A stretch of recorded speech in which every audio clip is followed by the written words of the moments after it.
How you doing? I hope you're having a good day, and if not, I hope I can make it a little better. So last time we visited the Wonderworks in Margate, I was obsessed with their diorama of the chase scene from Wallace and Gromit's The Wrong Trousers. I, however, do not have £100 to spend on actually buying the diorama at the moment, maybe in the future. So I thought, why not have a go at painting it instead? I'll try and remember to list everything I used whilst making this painting, but if I do forget anything, you'll find a full list in the description box below. So to begin with, I sketched the image using the Oxford Helix erasable colouring pencil in brown on my watercolour sketch pad, which is the Langton by Daler Rowney. It's the cold press paper if you're curious. I then lightened the lines using a kneaded eraser. Now I'm going in with my watercolours. It's the Van Gogh Museum set by Royal Talens. It is their in-brand Van Gogh, which I appreciate makes it a bit confusing that it's the Van Gogh Museum watercolour set. But it really is my favourite one to use, especially for sort of historical themed paintings. Wallace and Gromit has a sort of 1950s aura to it, so I think these shades work really well. The only difference I found is that the original train is a cold blue kind of colour. It's a bright brilliant blue, whereas the only blues in the Van Gogh Museum set are warm blues. I could have switched them out and used a different blue, but I think it kind of ties everything together. Right now I'm putting down light washes of colour. I understand completely how intimidating a blank piece of watercolour paper can be. Sometimes I think the hardest step when doing watercolour is putting down that first bit of paint, because you know there's no going back. By putting down light washes, it's sort of like a gentle map of where you'd like the colours to be as you build them up later on.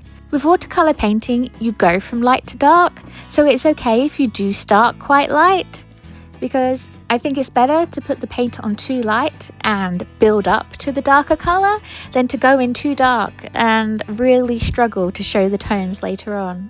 As you can see with Wallace, that's the human, if you're not familiar with the Wallace and Gromit characters, I do go in really light on his skin tone, whereas with the train, I do start quite dark.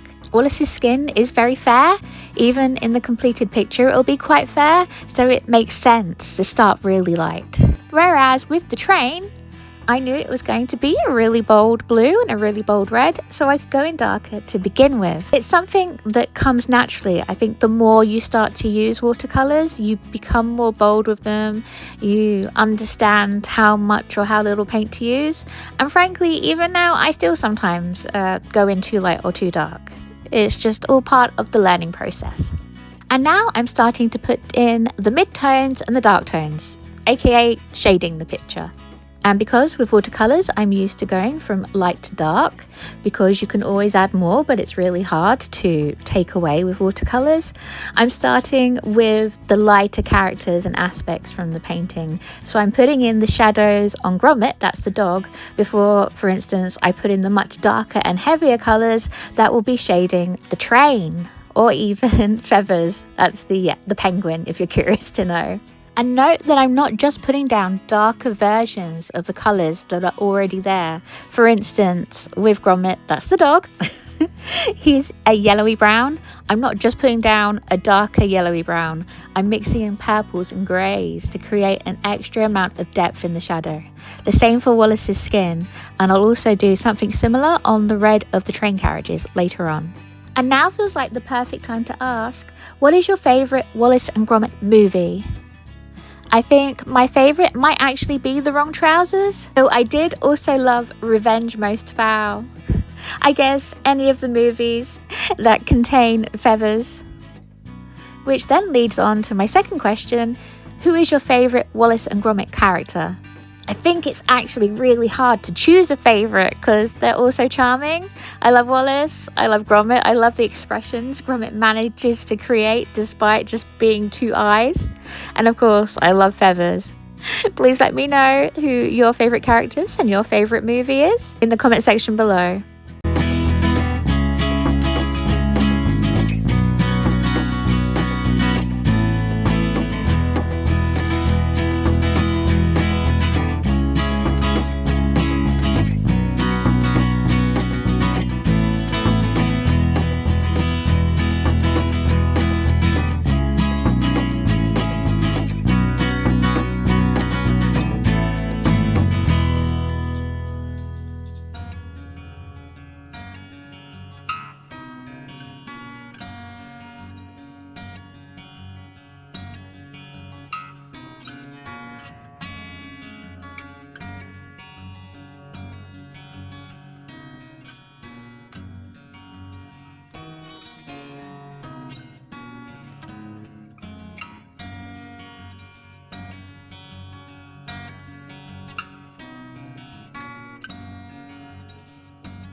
I'm not gonna lie, adding that really dark, nearly black Payne's grey at the end was so scary for me because I knew just how badly it could have gone wrong.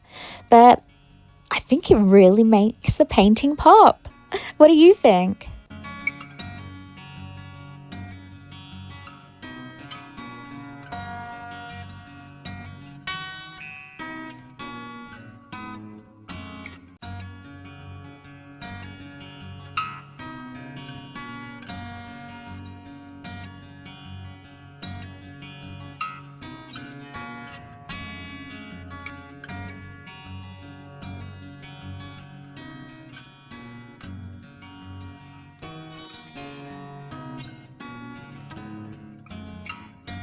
And now I'm just adding the details of the train carriages using a yellow Posca pen.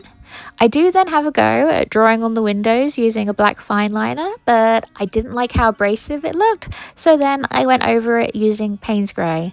And yeah, it's less sharp, but I think it feels much more cohesive. What do you think? After that, I then added white highlights on the wheels and Feather's eyes and a little bit on the train using a white jelly roll.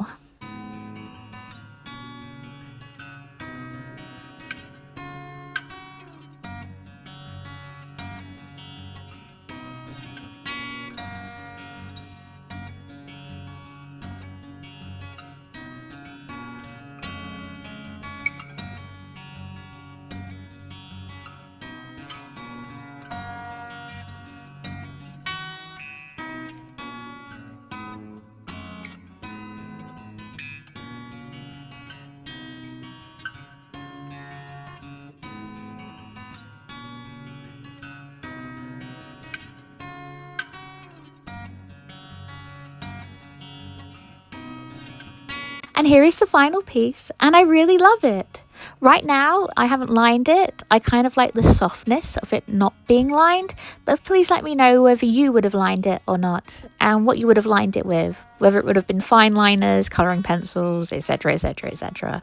Because I'm always curious to know how you guys finish off your watercolour paintings. Well, thank you for making it to the end of the video with me. I'd love to know what your favourite part was. If you could leave a comment in the comment section below. If you could like, subscribe, turn on all notifications and share this video, that would be amazing. You can follow me at Enchanted Violin on Instagram, TikTok, Threads, Blue Sky, everywhere. Links will be in the description box below, as well as links to my online comic, my Patreon and more. and I'll see you next time for more. Bye. Have a cracking day.